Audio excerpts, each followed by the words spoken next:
Okay, good morning.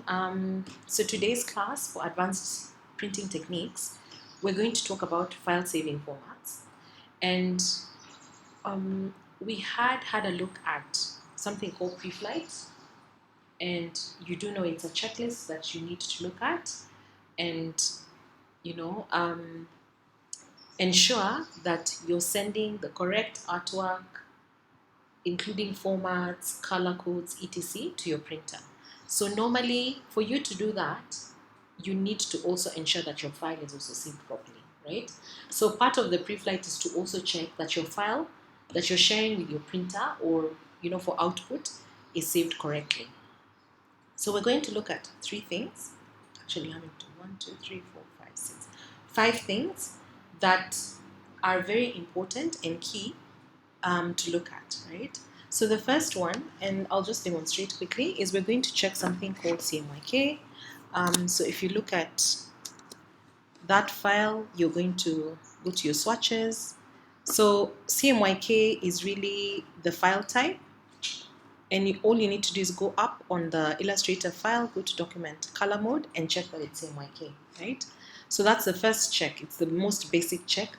Don't send an artwork to a printer when it's not CMYK because colors could change. The other thing that you'd like to check is the type of colors that you have on your artwork. Now, if you look at this artwork, it's a very sort of an ad, right? Or a banner. Let me call it a banner. It's a banner for a website. And you can see it has various colors. So you can always have a checker on your swatch tool to check what colors you have. So for example, here we have this color. The color is a maroon. It's actually a maroon purple. As you can see, it's 48% C, M100, Y45, K40. So doing those checks that if this color appeared in other parts of your artwork, you want it to be the same. So all you need to do is to click that image, go select all, and check and say select same fill color. So all the colors that are that purple, you can easily then click the color itself so that it's applied across all the artworks that are of that color. You may need to also, sometimes change and look at the wireframe of your artwork.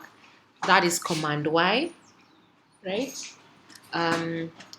And the idea is for you to see if there are any other background artworks that are not meant to be on your artwork, because you need to have a very clean artwork with only the elements that are visible to the eye. And then the other thing is to also check if there are any hidden images. So for example, if I do Alt Command 3, I can see there's a hidden artwork here. And what happens is you need to knock off artworks that are not part of the artboard, right? So if you've seen, I've actually deleted an artwork that shouldn't be in the frame. Because remember, these are elements that are confusing the printer. You don't want other elements in your artwork, and then when it goes to the printer thinks there are two artworks, and it's only one artwork, and so on and so forth. So remove any elements that are not that are not meant to be in your artboard. Make sure that the colors are great.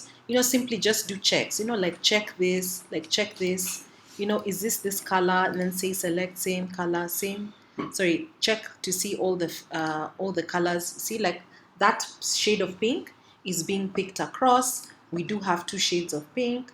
You also want to check another shade of pink, select same, fill color. You also want to see that those are the colors you've picked, and so on and so forth, right? So this is definitely a full color job. Now, so the idea is whether it's going for print or it's a digital artwork, right? That it's gonna be a web banner, for example, or whether it's going for print, it's the same principle.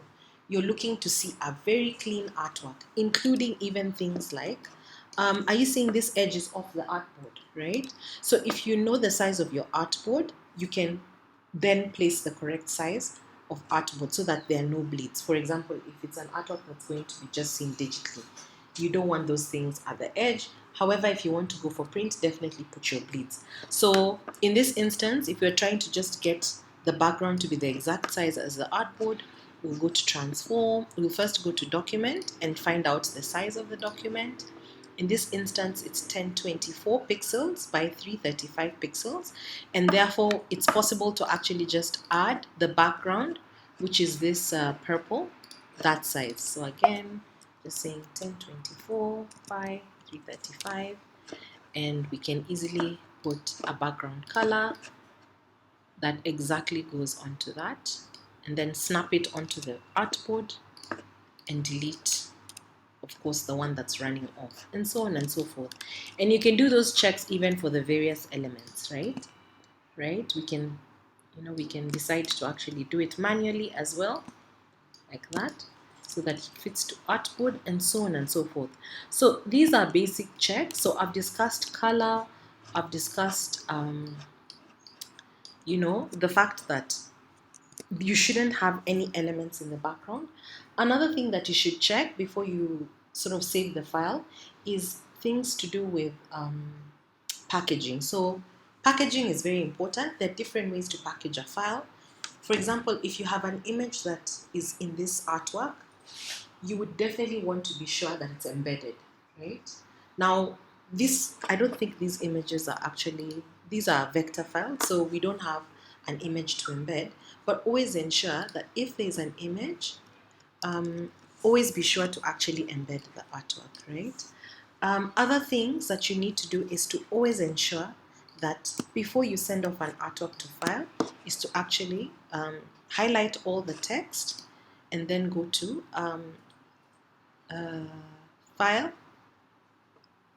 object, and create outline, right? So let me just see if I've picked the right thing, the right tool. So select all your text, and create outline. So that's what text curves is all about. You need to ensure that, because you're not certain whether the printer has these fonts, right? Like in this instance, let me just go back. I'm having two different types of fonts. So this one is Benton Sans, this one is Gilt Sans, and this is another Benton Sans. So you see, these are fonts. Perhaps the printer might have Gilt Sans, which comes with a mark, but Benton Sans is a font that perhaps the printer doesn't have. So the idea is just to simply go and create outline, and therefore your artwork now is fine. So so after you've done that, you then need to save your file, right? So saving is simple. So I know you've seen the file name here, but I'm happy to just do it again. So you go to Save As, and you, I guess, create a folder in your desktop.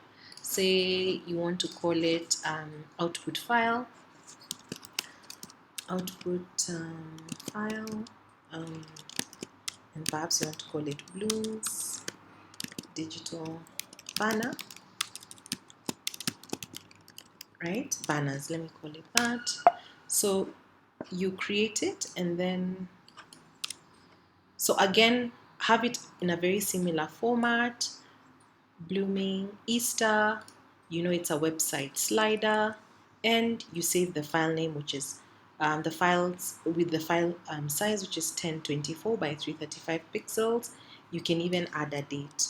Say, for example, today is the 19/04/2023. So this is important, because imagine if you come back, say even in a year's time, you're able to track the file, because you saved it based on the name of the artwork, for example, the date you actually created it, and also the file size, right? So this is important, because you never know when you need it again, right? And then you quickly save it as an AI. There are various formats, or EPS or PDF. So in this instance, because it's a vector file, there's no problem. We can just save it as an AI. Now, if the artwork was meant to go for print and you had bleeds on it and whatnot, you would want to save it in a lower version of Illustrator, because you're not sure whether your printer has this type of Adobe Illustrator. They could have a lower version. They could have CC Legacy, right? So the idea is to cover all issues of artwork not being able to be opened at the other end. You can go and save it as Illustrator 10, for example. So you save it as Illustrator 10 and say OK, right? So in a nutshell, that's the extreme basic of how to save an artwork. for output, right? Now, I'd like to now just share with you a little different feature, and that's how to save a file um, on InDesign, right? Because InDesign is very different from Illustrator. So I'll just switch over to the next application. So allow me to open my InDesign. And essentially, I'm just going to show you how to package a file, because packaging is very important, right? Packaging is done, even on Illustrator it's also done, but in InDesign more so, because InDesign is an application used for publications, right? So books, calendars, annual reports, you know, journals, and so on and so forth. So I'll randomly just open any and show you how to package, right, a file. It's taking a little bit time to load. Yeah, so for example, you have this artwork, right? Let's just open a random artwork. So what you need to do is you need to check your work, just ensuring that it's correctly been laid out.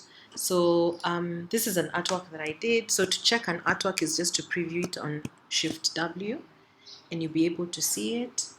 Now the idea is to do a physical check of the entire artwork. So tabbing and looking at what exactly is the artwork looks like, making sure that the images are high res, checking that there are no typos. You may want to run a check from a typo point of view.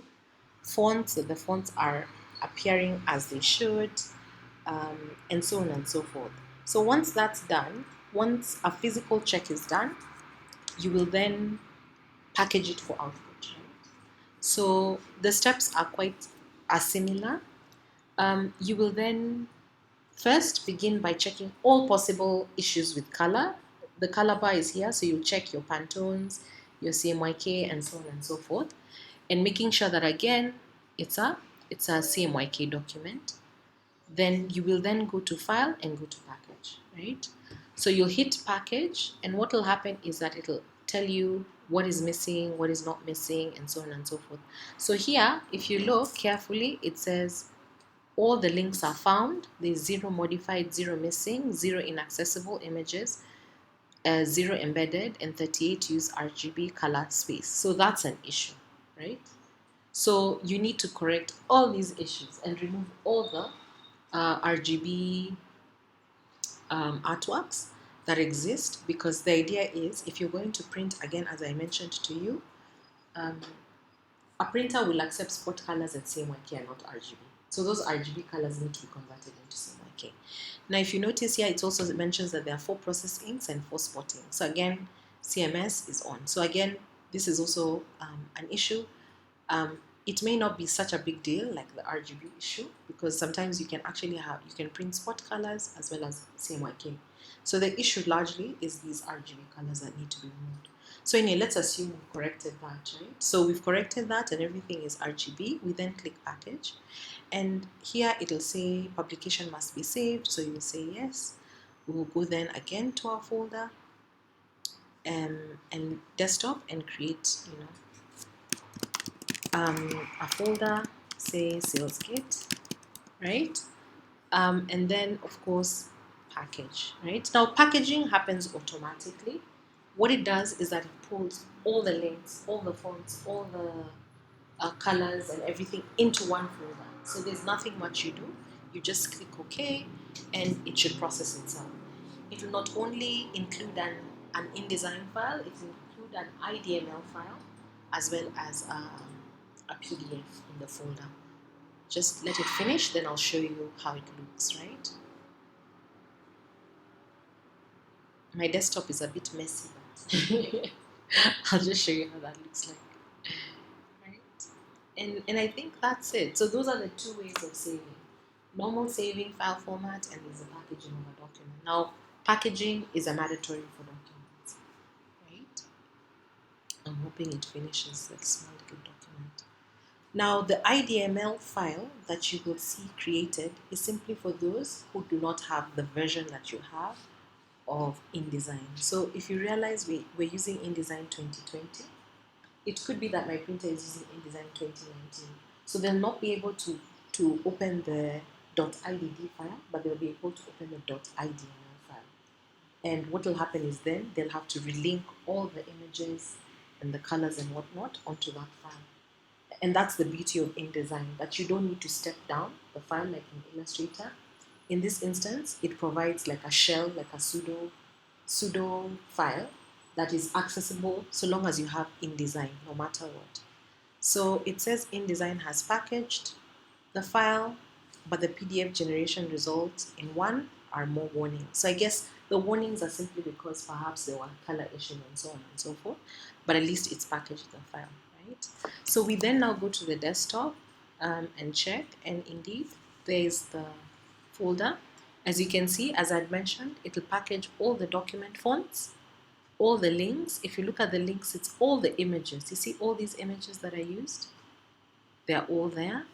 And then it will also give me an IDML, an INDD, and a PDF. So you're able to even preview the PDF quickly and just see that everything looks great, and even send it to your printer and say, this is what we want to print.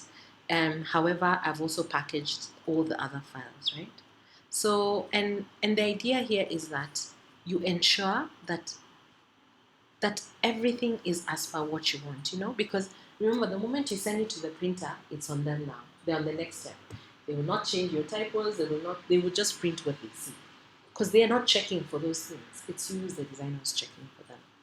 The other file I think you remember is we had actually done a file. Now, the beauty of this is that it's an AI file, but you'd also want to perhaps add in a JPEG there. So normally what I do is I also go to my artwork, which is the Illustrator file, and I usually just send them a small JPEG by simply going to export, save for web, so that they're able to see how the artwork look like. Should it go for print, just save it in the very same folder. And what you do is you then now send them that artwork, right? So you send them both a small JPEG for them to look at, as well as the AI file, so that in case when they open on the other end and the AI file has missing elements, they're checking it against a JPEG, which is a flat image, which is more reassuring in terms of this is what was meant to be achieved. So they're able to compare artwork on an artboard with a JPEG. So if there's an element, like say for example, this part was missing, for example, I'll give you an example. Like say there was an overprint and this part was missing, you see they'll be able to see that it was missing based on the JPEG. But if you hadn't sent them the JPEG, they will think that's essentially the artwork, the previous, this, where this yellow part was missing. They'll think that perhaps that's the entire artwork. Are we together? Right? So I'll stop there and then pause for questions and then finish off with the different file saving formats for digital ads, and that largely is for programmatic and dynamic ads. Thank you.